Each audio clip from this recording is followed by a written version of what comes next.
Welcome to another video, and happy Halloween! As everyone already knows, it is currently October 31st, which is Halloween. Real shocker there. And also, the FNAF movie just came out, so to celebrate, we're doing something that a lot of people have been waiting for probably at least, a year at this point, which is a follow-up to the first FNAF security breach video. Obviously, I ran out of Glamrocks to do, so this time we're focusing on some other characters that are not the Glamrocks. And since we have confirmation for Bonnie and everything, that's what I'm going to be doing today. I'm also probably going to take some time to explain some lore rewrites, since I feel they'll be crucial to understanding some of the choices that I made. So yeah, if you're not that into me rambling about stuff, then maybe this isn't the video for you, but I guess if you want to, you can probably just mute me or whatever and listen to music or do whatever you want to do. But yeah, let's stop wasting time and just get into it. Alright, first up is everybody's favorite, freaks.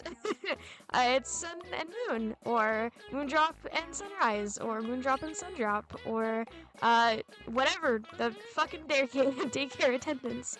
So there's a couple things about these two's original designs that I didn't like very much, that I felt like I wanted to maybe fix. Obviously, the idea of these designs isn't to, like, make them better, just make them more how I would want them to be, which is completely up to personal preference, but one of the things, the couple things that I kept in mind for this are, one, I wanted them to look actually frightening. Two, I did not want them to look so frightening that they would be unrealistic for a children's pizzaplex, because yes, both of those are issues, somehow. And three, I wanted to make them look more unique from each other instead of just essentially being recolors, while also still trying to make it seem realistic as to how one would turn into the other. So the concept here is that for their outfits, as you can see, I'm currently working on Sun. His pants are pulled up to make shorter pants, and those pants, when you untie that little ribbon thing that he's got, can unravel to become longer pants, and those longer pants are what are used for Moon.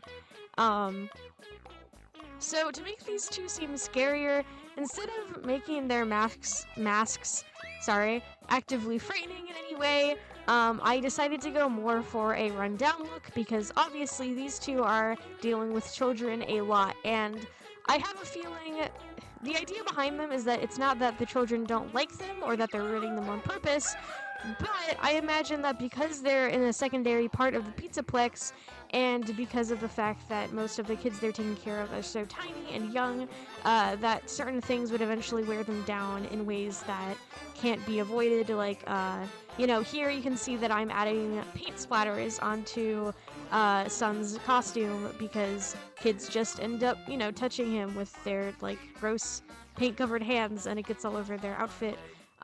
Or as you can see here, his one arm is ripped off, almost completely off, because kids will tug at them and, they give hugs and that kind of stuff. And over time, that ends up degrading them, and making them a little bit more worn down than some of the other animatronics.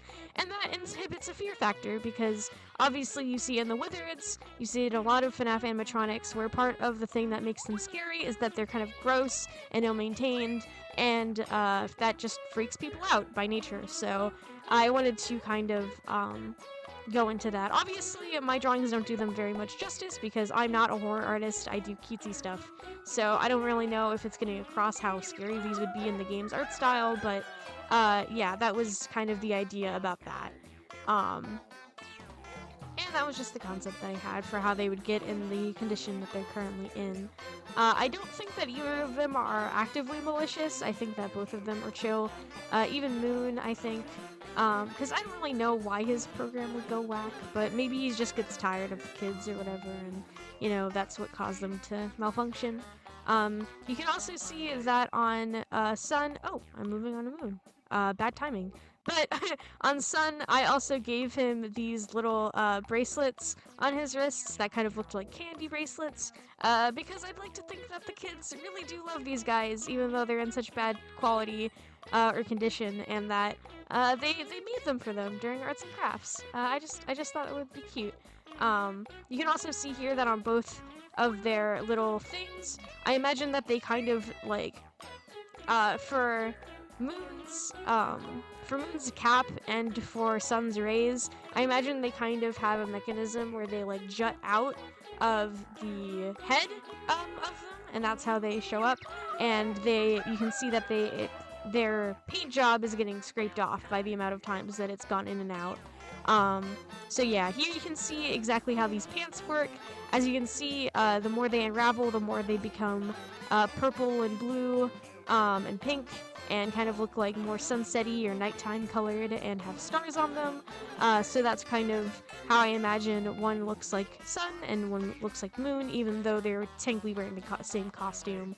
I imagine that some things would also be showed off by certain lighting, so maybe Moon's costume, some of these stars are activated by like glow-in-the-dark paint or blacklight or something like that, to once again give that feeling that they are wearing the same costume. It's just presented differently to have a different effect. But yeah, that's all I have to really say about these two. So I'll let the video play. If you want to skip over it playing, then you can move on to the next part as always. And I'll see you there.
Alright, next up is, of course, everybody's favorite, dismantled 50 million times animatronic, Bonnie the Bunny. I am so sorry about the fucking speed paint for this section. So, basically what's going on is that little bastard icon in the corner is the software that I use, and this software just came out with a feature that let me record without having to pull up my normal recording software, and I was like, cool, that's great. But it's not great because it only takes a video that's like 30 seconds long, and when it's not 30 seconds long, it looks like this. So, I didn't think to record my normal stuff as this is going either. So, a lot of mistakes were made here, but that's okay. Let's talk about the actual drawing before this segment ends, because it's very short. So basically, we don't really have much to go off of about Bonnie. We know he bowls. We know he was dunked on by Monty. That's literally all we have. So I tried to keep in mind mostly the fact that he bowls. As you can see, his shoes are like those uncomfortable bowling shoes you get at bowling alleys, but they're cool. I actually really like the fuzz dye on those. I gave him this jacket that kind of represents this star motif he's got going on, because obviously he's known for the fact that oh my god, I'm so stupid, I didn't give him his star glasses, well, whatever. He still looks fine. As you can see, I still kept his star motif in place. I also tried to make his jacket like a bowler jacket, which is kind of just like a letterman's jacket, but for bowling. But you can see I put this cool design on it and stuff, and I tried to keep him consistent with the other animatronics, with all of the spikes and the leg warmers and all that kind of stuff. He's also got this motif of these retro stripes, because I don't know, I just think that that's something that, you know, it's 80s, it's bowling. I don't know. I don't know what to tell you. I also realized that I didn't really give any of these characters, like, oh, hey, that's a fun detail. Even his little, earring is a star. But, like, I didn't try to make these characters diverse in, like, any way. I know you can't really make animals, like, diverse in many ways, but I didn't even get anyone any different body types, so that was a big my bad. I apologize for that. Usually I would do something like that. I guess I just wasn't thinking about it when I made these designs specifically, but, I made them all fluffy, so that counts for some sort of design something, right? You can see I'm currently doing the details on his bowling ball. I really wanted to get that, like, weird swirly texture to it that bowling balls have. Yeah. Later on, you'll see that this design is a little bit more important when it comes to how I designed Vanny and Vanessa, but we're not there yet. Right now, we're on Bonnie. I really like the colors I chose for him. I think they're really pretty. They're very bisexual. I guess he matches with Roxy in that regard. Her and her lull-bit lesbian colors that I gave her in the last video. But yeah, no, that's him. I think he turned out pretty cute. I'm really happy with his design. It sucks that it kind of gets shafted by this absolutely garbage recording, but that's okay. I hope you guys forgive me for that one. I hope you guys like his design. And yeah, that's all I gotta say. So I'll let the footage roll, and I'll see you in the next segment. God, my bad. I'll see ya.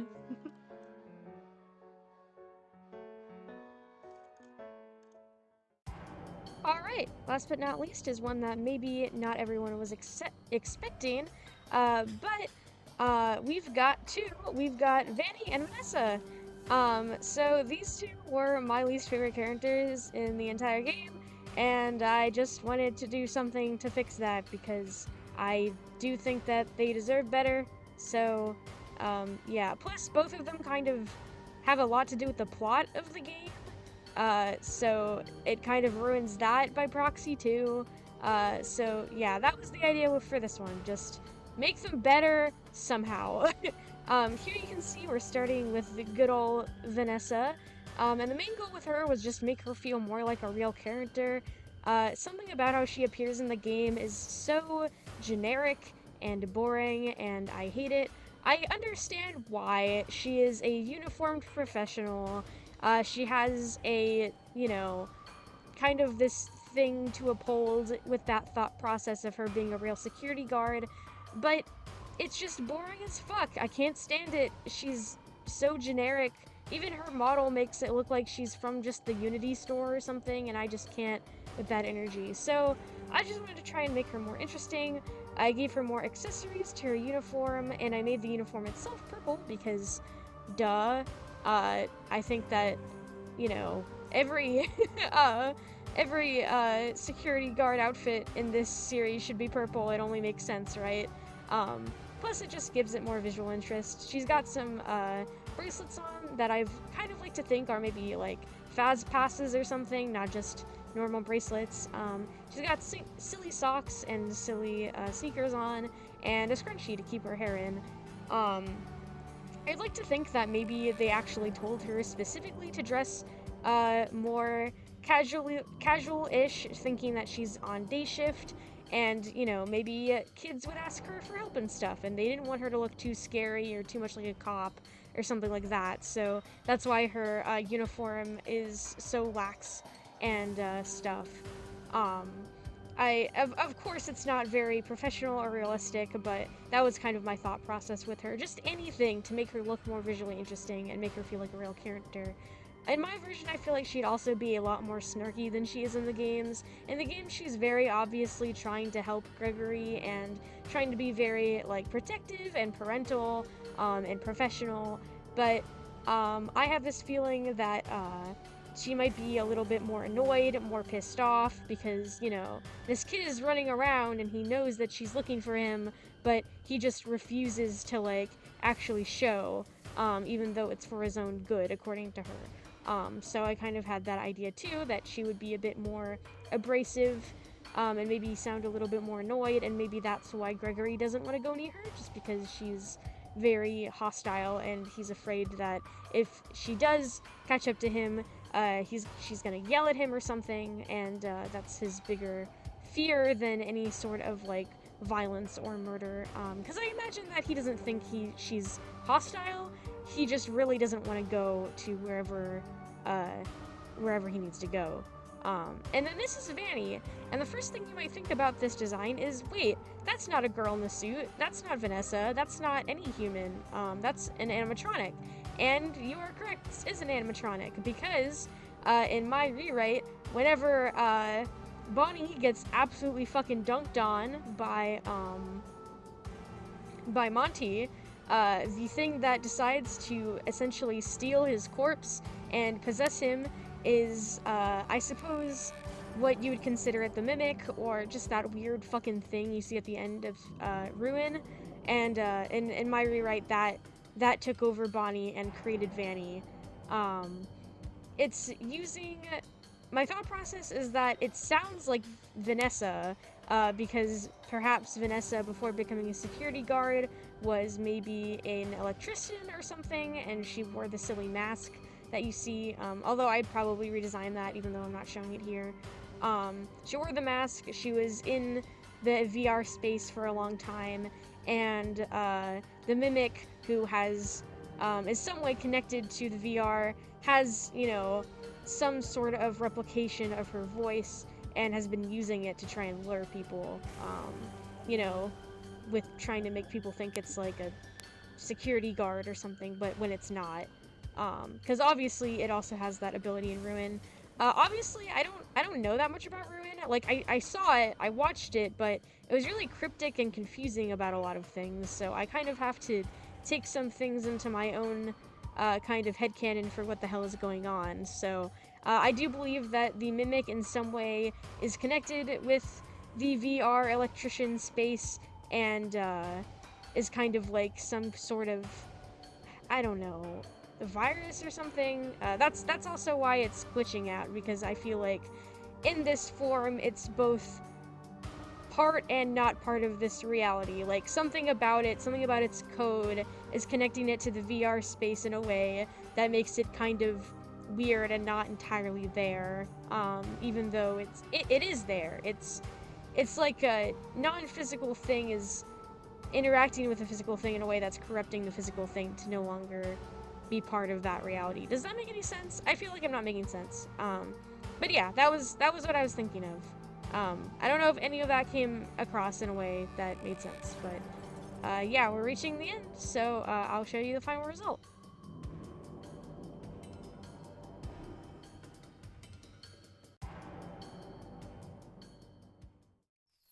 Alright, that's the end of this video. Thank you so much for watching. If you somehow made through this entire video without watching the original, go watch the original. It's pretty old at this point, but I'm sure you'll enjoy it. Let me know in the comments, what were your Halloween plans? Did you do anything fun? Did you like the FNAF movie? Did you like Security Breach Ruin? Whatever you want to talk about. Yeah, that's all I have to really say. I hope everyone has a very spooky and fun Halloween, and I'll see you next one. Bye!